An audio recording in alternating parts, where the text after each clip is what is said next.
more great shows or join the team at sport-social.co.uk.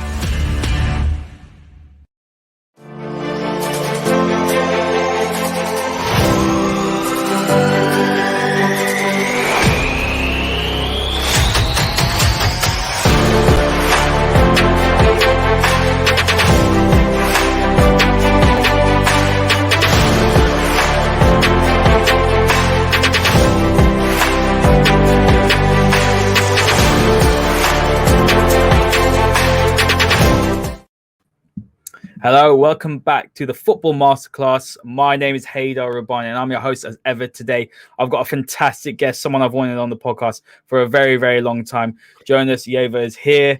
He is from the La Liga Loca podcast, Norwegian journalist. I'm sure you've all seen him. He's always around. He's very well respected. So Jonas, welcome. Thank you very much for joining me today. How are you doing? And we're going to be talking about Jules Kounde, someone who's very, very highly rated and someone who seems to be all over the news at the moment.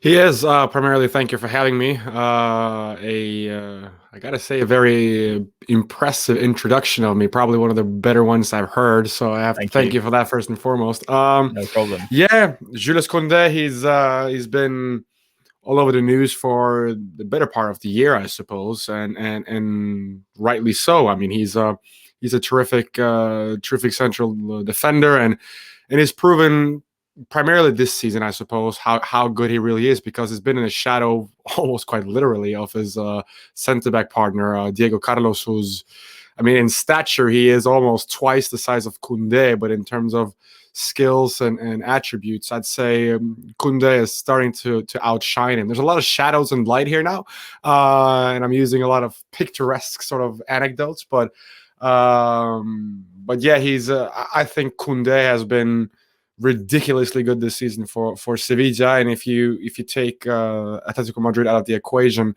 Sevilla is the team, I believe, who's led in the fewest goals in La Liga, and a lot of those I suppose statistics are down to how good Kounde has been.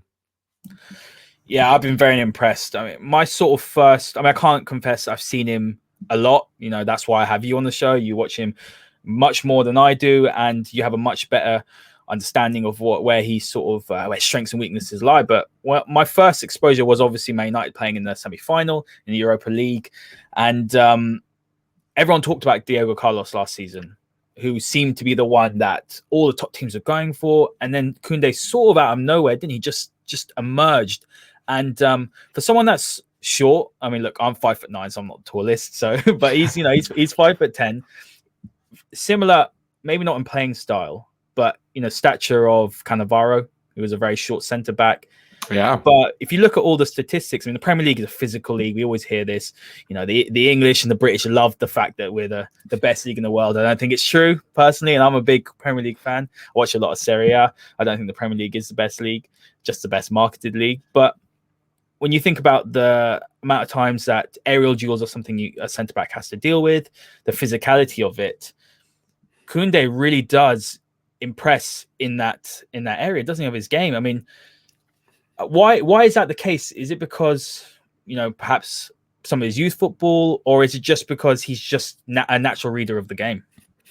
I think it's more the last one there, from what I've seen from him. I mean, if you mentioned Fabio Cannavaro yourself, but if you think of players such as Ivan Cordova, who was also very short and was an incredible leaper, and even an even better example is Roberto Ayala, who played for Valencia, who was known as perhaps one of the best aerial duels players in world football for the better part of a decade. So, I mean, your height shouldn't necessarily have something to say about how good you're in the air, and he times his leaps very well. He's incredibly physical. I mean, he is very physical to be such a small stature player, but what I think sets him apart is the fact that he's a great reader of the game. He's very good at anticipating situations, and considering he has sort of a rash defender next to him in Diego Carlos, he has to anticipate a lot of what happens around him. And he doesn't only anticipate things defensively, he's very good at anticipating things offensively as well, which is why you've seen that sometimes he's been very good at raiding with the ball, going on long runs with the ball. And he had a fantastic goal in the Copa del Rey against Barcelona after a great run, actually. So, I mean, he's a player who's able to contribute on both ends of the field, but But I think that what sets him apart is just that his anticipation and understanding of the game is just next level at times. At times he's a defense on his own, and it's kind of odd because when he first came to Sevilla and he played, he was set as a center back. But when he played, I could never really put my finger on what position does he actually play. I have a few of the people that I do the podcast with that are much more well versed in Spanish football than I am. We sat there and we watched the games and we were like, yeah, he's supposed to be a center back, but he's a right winger, a right back, a defensive midfielder. All of a sudden, he's a false nine almost. He was everywhere. It was just, what kind of player is he? So, I mean, to have him sort of finally become more set as a center back for Sevilla next to someone like Diego Carlos, and also to have Fernando, the former Manchester City defensive midfielder ahead of him, I think has given him more of a stability and an understanding on how he can use his skill set both offensively and defensively for the greater good of Sevilla. And we've seen time and time again this season that they are, I think, a side that still is in development, but they're also very underrated in terms of how great their potential can be. Yeah, fantastic side. I was so happy when Lopetegui did win the Europa League, because you obviously remember that the whole situation at Real Madrid. Obviously, had the World Cup. I was delighted for him. You can see how much it meant for him. But I think Sevilla are a beautiful side to watch, and that sort of brings me to Manchester United, because I don't think they're the best side to watch. I don't think that. I think a reason for that is because there are so many holes in key areas for the team. You know, Ole Gunnar Solskjaer, you're Norwegian. You obviously know Ole in depth. Ole Gunnar Solskjaer wants to play out the back. He wants to be able to build. He wants to. The problem with Manchester United at the moment is that I think they're a very good transition-based team. They're fantastic in transition, great on the counter. Another thing about United that I've noticed is that they create more transition-based chances. They don't create enough possession-based chances. It all comes from building from the back. David De Gea is a bit of a problem. Maguire is probably one of the most flawed players, centre-backs I've ever seen personally, considering the price that he's got. But he can bring the ball out of defence. He does start off the attacks. Lindelof, decent on the ball, but it doesn't work. So you put Kounde into the mix. How does he fit next to, say, Maguire? Because he's probably the first choice. Does his attributes, work with Maguire? Because we know how painfully slow he is. You need someone with a bit of pace about him. I mean, would that be a partnership that would work and could propel United to the title challenge where they want to be? It's a good question. Putting me on the spot there. If I'm going to, stake a claim here in some aspect, I'd say no, because I don't see how they fulfill each other. I like Harry Maguire on the ball, and perhaps in that aspect, he'd take away some of the responsibility that Kounde would have in terms of bringing the ball upfield. But I think if you're going to place one player next to Kounde, who's currently at Manchester United, I'd go for Eric Bailly. I think that Bailly kind of fits more with Kounde in that he's a lot more physical, and he also has the pace and the physicality about him to allow Kounde to go on those runs and perhaps contribute more in bringing the ball out, in actually physically bringing the ball out by moving towards lines, because I think Bailly would easily be able to fit into the hole that Kounde would leave by rating upwards, and I suppose you'd have someone like Fred or Matic to sort of fall back and kind of help out in terms of if they need so, in terms of adding up numbers if a team was to win the ball up high with Kounde bringing the ball up, because that has happened, and Diego Carlos and Fernando have been able to sort of I suppose fit in that hole that Kounde leaves. But personally, I think that Maguire becomes a little bit too slow in that aspect. But I mean, if you set, it also depends on are you going to set the line high? Are you going to have a low block? Because I think Maguire is more of a low block player, 100%. more so than high line. And yeah, exactly. So I mean, if you're going to play with a high line, a guy like Bailly becomes almost a necessity, because he needs to be able to track back if they're counted on. And I think that's also what gives Sevilla sort of an advantage when they play with the high press or they move their lines up high is that they have Diego Carlos, who is very quick, and Kounde, who's even quicker. So I think that they kind of fit well with each other because they have so many similarities in terms of being physical and being quick, but that they have different aspects in terms of how they use the ball. It's a very obvious that Diego Carlos is not going to be the player to sort of orchestrate from the back, even though he's pretty underrated on ball. But Kounde is just so much better than him with the ball. But I just don't see how Maguire would be able to fit alongside a guy like Kounde. But then again, it all depends if you're playing high line or if you're going to sit deeper. Yeah, it's a big problem, isn't it? I mean, I agree with you when it comes to Harry Maguire. You've seen, especially I think in the last month, he's been one of United's probably best attacking creative players, and that's a problem in Manchester United at the moment, when your centre back is the one that's driving forward with the ball, stepping into the space in midfield, and that's an issue. But I mean, I'm going to bring in another player into this, if you don't mind, because you do watch Serie A, and I really La Liga, and I really like Pau Torres. Now, I think he's a fantastic player. Do you think someone like Pau Torres would be a better fit for what Manchester United are doing? One of the biggest things I think, which Ole Gunnar Solskjaer wants is a left-footed player, and it's all about the angles that they can create, with his passing. Pau Torres, my concerns would be possibly the aerial duels, and that's where Kounde, I think, probably outdoes him. Correct me if I'm wrong. That's completely fine. You do watch these guys play more than I do, but what I really like about Torres is the fact that his positioning, his reading the game is top notch, and he's on that left side. You can maybe move Maguire to the right. Would you say that would be a better fit for Manchester United if they are looking to be shopping in La Liga for a centre back? It depends. I mean, Pau Torres is a lot more disciplined in the way he plays than Jules Kounde, and I think that Sevilla play a more free-flowing sort of style. They have a 4-3-3, a very set 4-3-3, but they have both their fullbacks advance at the same time. I mean, they have Fernando sort of falls back whenever Kounde or Diego Carlos moves up, or even falls down, even if both of the fullbacks go. They have a set style, but it's more free-flowing, whereas Villarreal play more in the style of Unai Emery, and Emery is a guy who likes to have his lines set. He likes to play more cynical in a way, and have more structure in terms of the play, and more compact, I would say, as well, from his time at Arsenal. There you go. That's the term I'm looking for. More compact, and I think Pau Torres fits in with that. And I think that defensively, I think that Solskjaer would like to play that more compact style with Man United, and then try and build in terms of counter-attacking. And I think that Pau Torres is much better with the first outlet pass after you win the ball back, and then to play the ball either wide or through the middle, and then try to bring the wingers in, and then have a 3 versus 2 or 4 versus 2 on the counter, for example. And I think Pau Torres fits that a lot better than Kounde would do. Then again, I think that Kounde is still at a point in his career where he's able to develop that. So I think that the higher potential perhaps is with Jules Kounde. But if you're looking for a player to fit in with the style that Solskjaer is trying to play right now, I think Pau Torres is a much better fit. I agree.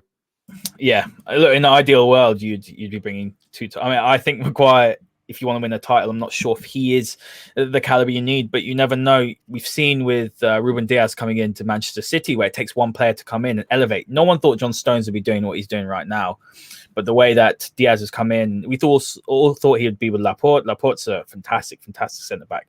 If you're not going to ever get a dream centre back, it'd be for me Aymeric Laporte. But really?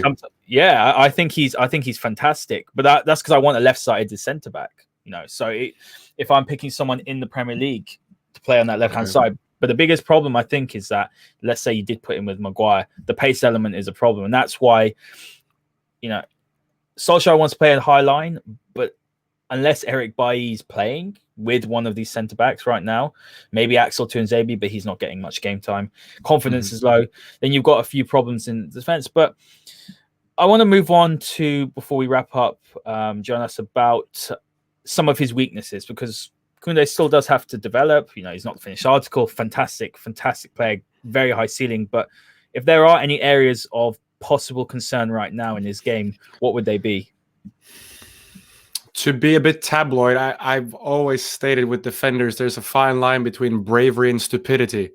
And at times, Kounde kind of dances on that line. Sometimes it seems a little bit more stupid than brave what he does. And that's because I think he's a player who has an extremely high confidence. And in terms of both with the ball and also defending, he takes a lot of chances at times. And even though he's able to complete those sort of brave moves that he does, at times it makes him look a little bit stupid. As I alluded to earlier in our chat here, when he started playing, he was all over the place, and he kind of didn't know what position does he actually play, and that alluded to, again, I mean, is he really a center back? Is he really that good of a center back? And he still has some of those inklings about his game still, and I just like to see him focus more on being a centre back and becoming more of a commanding centre back who's able to. Is his future at centre back, do you think? Because I've looked at him and thought maybe defensive midfielder. Yeah, defensive midfielder. Yeah, I think that he's able to play both, and I think he gives you a lot of alternatives. I was thinking, now I'm just brainstorming, and you can correct me if I'm wrong or whatever, but I see a lot of Marcel Desailly in the way he plays, and Desailly used to play. Yeah, and Desailly used to be a defensive midfielder, and then he moved back and became a centre back, and he managed to alternate between those two positions. And I can see Jules Kounde developing into doing something of the same. And I think that if you have a central defensive midfielder in that France team, for example, who's able to slot back and become a centre back, my God, you're going to get so many ways of playing for that France side. And I think, and I've said, and I'm going to stick by it, and I still believe in it, that when Euro 2020 or 2021, I don't know what it's called anymore, but when the European Championships kicks off, I would be very surprised if Jules Kounde is not the first choice for France, just because he's able to play in that many positions, and he's able to do so many things with and without the ball.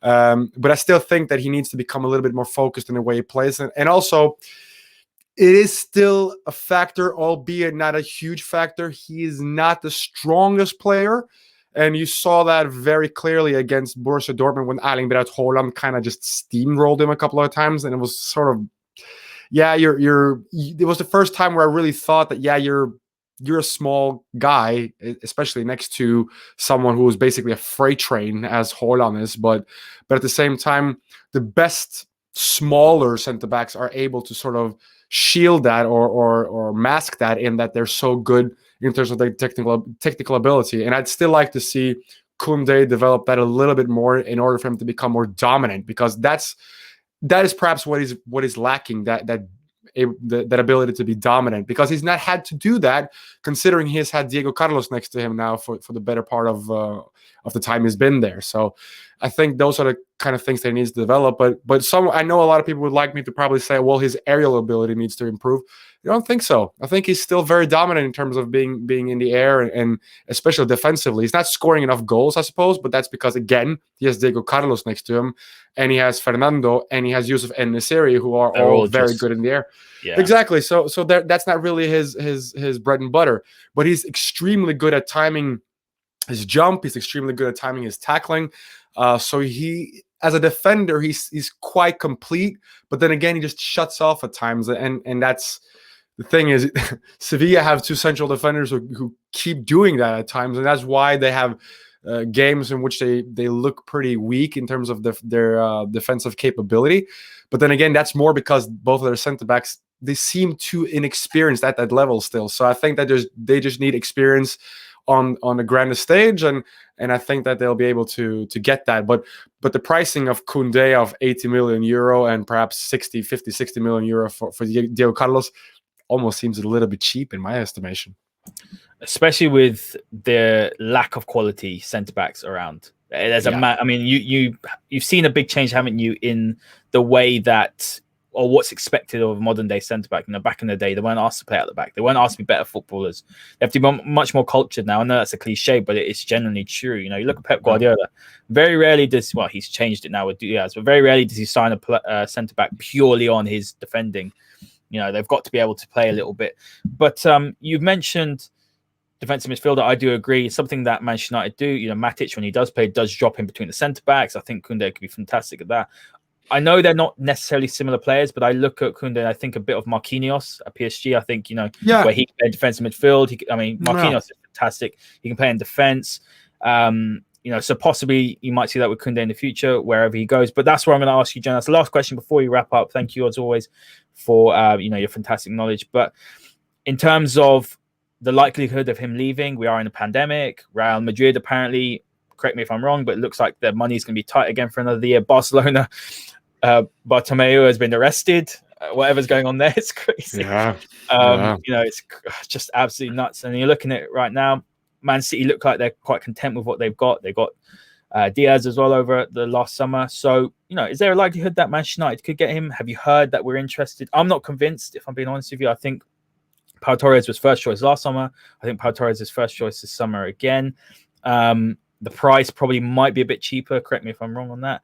But I don't see Kounde moving to Manchester United. But if he does, he'd be an absolute fantastic signing. And I think he would really excel in the Premier League. Yeah, I think in terms of Pau Torres, what I read, it's a few months ago now, but I believe his release clause was somewhere between 45 million and 55 million euros, I believe. It wasn't pound, it was euros, yes.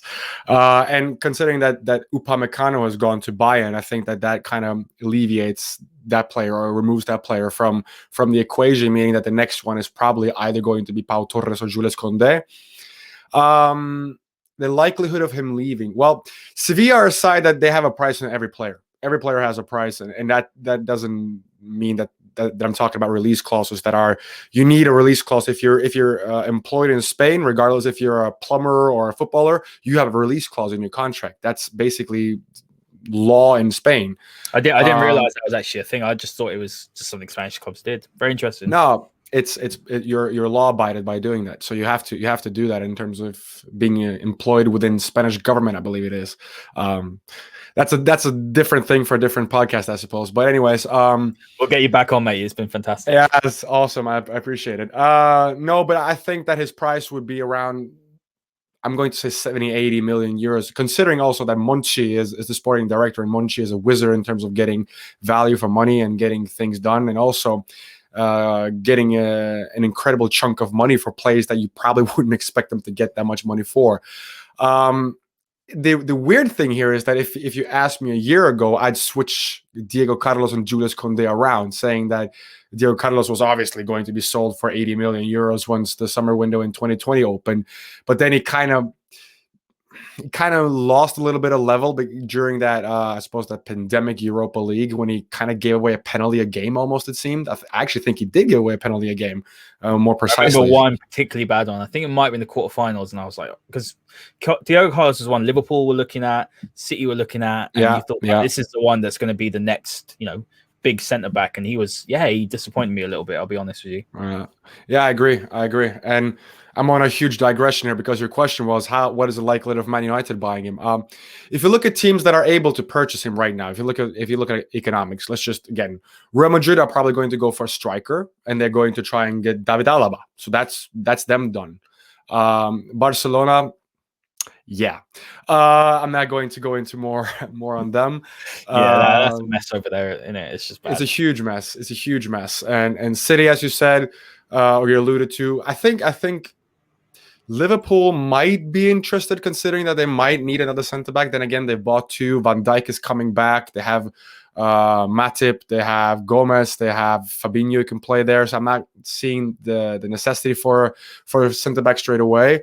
In the Premier League, I don't think that there are that many other teams other than Man United that might need a centre back as of right. I'm trying to think of a team that might just fit one in, but I can't really see anyone who'd have the economy to do it either. That do, but Tottenham are never going to go and spend the money. Yeah, that's what I'm saying. That's what I'm saying. Tottenham are not going to do it. I don't think Arsenal are going to do it, even though I think that they might need one. But the one that you might have to look at for competition then is PSG. And that makes sense considering he is French, and it makes a lot of sense for him to have the French stars playing for the best French team. But then again, they are probably going to look at signing Lionel Messi. So can they fit in Lionel Messi and then go and spend 80 million euros on a guy like Kounde, unless they also sell Mbappe or Neymar? I'm not seeing it. So I would say that Man United, if they want him, would be favorites in terms of necessity and in terms of being able to purchase this economically. But I'm all the reports I'm seeing, they're not making me believe that it'll happen. I'm actually thinking that he might remain at Sevilla for another season. But then again, if he plays the Euros and he has a great Euros, you never know. Teams might just shield out the money for him because he's been so fantastic in that Euros, and you sort of have the European tournament championship bug that every team kind of gets when they see a great player perform. And especially considering that we're in a pandemic, that might, force teams to fork out a little bit more money, despite the situation being as grave as it is for some clubs. So, but I think Man United, they're sitting pretty if they want him. But then again, as you said, if they're going to try and fit in a play with their current system, I think Pau Torres makes a lot more sense than Kounde, but I think that the ceiling for Kounde is a lot higher and considerably higher than it is for Pau Torres. But then again, it all depends if you're looking for a project that might develop into something, or you're looking for a player who's performing right now. And even though I think that Kounde is performing right now for the system, I reiterate, I think Pau Torres makes a lot more sense also economically. You make a great point about the system. I think people forget that it's not FIFA. You don't just put 11 of the best players in the world and put them in a team. And this is a problem with football Twitter. Jonas, you'll know this as a journalist, and you must pull your hair out. When you see things like that. I mean, one thing I will add as well before we wrap up is that Ole Gunnar Solskjaer hasn't signed a new contract yet. So that's another factor that needs to be taken in. Is he going to be given a new contract? I expect he will probably get a year or two. But if United have a big collapse this season, which is very possible because this side is so consistently inconsistent. 1 week they look fantastic, 1 week they don't. It's very, very possible. It's stressing me out, Jonas, as a United fan. But look, thank you. It all depends. It all depends. If they keep Bruno Fernandes fit, I don't think that there'll be a collapse. But if they get Paul Pogba back for last 3-4 months this season before he goes. Yeah. But Jonas, I'll let you plug your podcast as well. Tell listeners where they can find your podcast and your fantastic work. Well, if you're Norwegian, I suppose, considering that the podcast is in Norwegian, it's called La Liga Loca, and it's at La Liga Loca Pod on Twitter. So regardless if you're an English speaker, a Norwegian speaker, or whatever language you speak, please follow that account. We're putting out stuff primarily in Norwegian, so I apologize beforehand. But anyways, to get a followership there is wonderful. And my personal Twitter handle is at Giaever, which is CheGiaevara. So I'll try and put out some La Liga stuff, and perhaps I keep doing long threads every now and then on player profiles. I might do those. They're good, mate. I remember your Regulon one in the summer. This is a funny story. So I remember seeing it because I wanted him Manchester United. I remember you turning around, specifically you, because everyone was getting all high on him, and you were like, he's not as good as everyone's saying. I don't understand where this, because you watch Sevilla play, I don't understand where this sort of hype is with him. First month or so of the season, he looked good. I remember thinking at the time, he's very highly rated. You're right. You're absolutely spot on with everything that you said in that thread. I'm looking at it now, and you can hardly get a game at Tottenham. There you go. I mean, he is good. Don't get me wrong, he's good, but I never got the world-class thing. I mean, he's never been world-class. Yes, he played in a great system, and that's the system that Jules Kounde and Diego Carlos are playing in right now for Sevilla as well, which is why I'm saying, if you're looking at systems, I'm not sure if Kounde is going to transit that well over to the Man United system, because the system at Sevilla is so set. It's a 4-3-3. They play this way. If you look at the players that they have now, Marcos Acuna has gone into the role that Reguilón had, and he's doing fantastically well. But I'm not quite sure if he'd work in a different system. And this is why I'm saying with Monchi as well. Monchi is fantastic at looking at what kind of players will fit into that kind of system. And he goes and he scouts and he gets the player, and that player looks like $1 million, and he's sold for 50, 60, 70, 80, 90 million euros. And oftentimes they do not fit in as well as they did in Sevilla. And that is sort of the magic of Monchi and the magic of the scouting system that they have in Sevilla. That's why I'm saying that I think that Pau Torres would fit in better than Kounde and Diego Carlos, because they're not in that set of a system. Even though, of course, Unai Emery is a guy who likes his compact lines and he likes to be more conservative with the ball and so forth. But I think that fits more into the style of Man United, more so than perhaps Kounde and Diego Carlos are doing right now. But then again, they are. I suppose Kounde is younger and he might be able to develop into a system like that.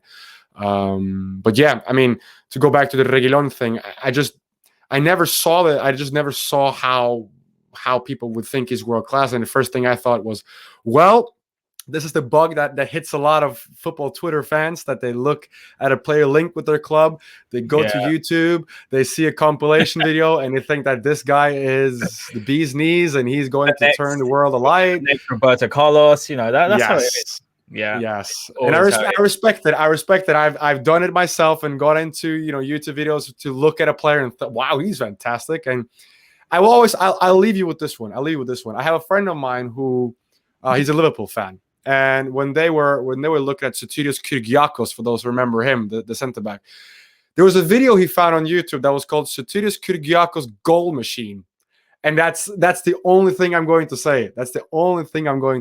And he watched that video and he was convinced that he was a goal machine. So, oh god, that is a blast from the past, isn't it, Kyrgiakos? Yeah. Wow. Well, Jonas, honestly, this has been absolutely fantastic. I know we said we'd do 20 minutes, but we went over by 10, and it was fantastic. Thank you very much for joining me. Yeah, absolutely. We'd love to get you back on. Thank you very much. Guys, all listeners, make sure you check out Jonas's podcast. We actually have a few Norwegian listeners, who do listen to them. Obviously, a lot of Man United fans who are Norwegian. So definitely check out Jonas's fantastic content. Thank you very much for joining me today, and we'll see you for the next Masterclass, which is a Manchester United Tactical podcast. We'll see you then. This podcast is part of the Sports Social Podcast Network.